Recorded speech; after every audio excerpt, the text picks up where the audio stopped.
What about if things are uh, mutually exclusive? Is that what you asked? or contradictory, Mutually contradictory. conflict with each other. Okay. Most of the time, not with everything, but most of the time, things that look like they're contradictory or mutually exclusive aren't. Okay.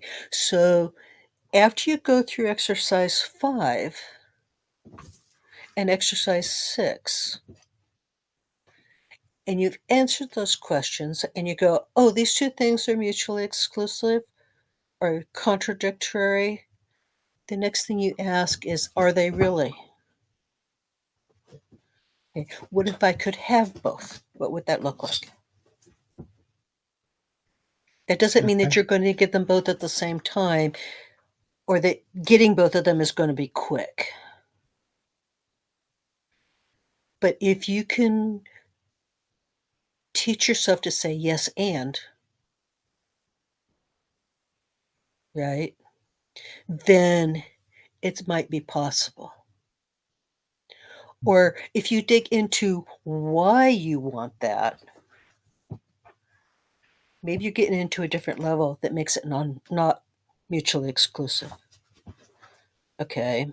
So working 24/7 and getting sleep are mutually exclusive, right?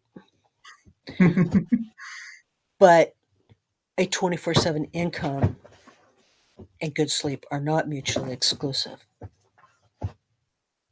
So why do I want to work 24/7? Because I want an income 24/7. Oh, that's not mutually exclusive.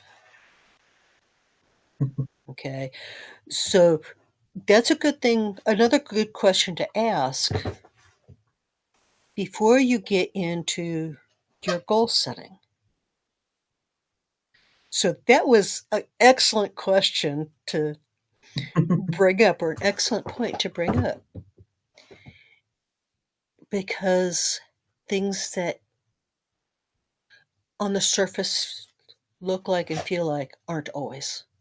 Just dig a little bit deeper. Okay. And it might take a little bit longer, right? So once you get through those first 6 exercises, the first 6 exercises that we went through, the first steps inform your next step. Okay. And figuring out how to make things so that they're not mutually exclusive also informs the next step. And that's the actual goals. Okay. So now we're getting into goals. And you're going to use all that information that you've compiled so far, right? So, what your needs are, what's important to you, what you want in the future, what your trigger points are, and what is not acceptable in your life anymore. Okay? Pay attention to what motivates you. And you're going to use that information to create your long term goals. Okay. All right.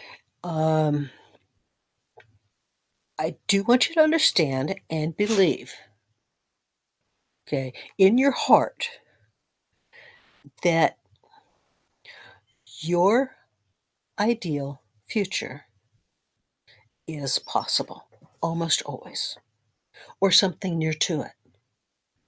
Okay. It probably will not turn out exactly the way you imagine, but you can come close to it.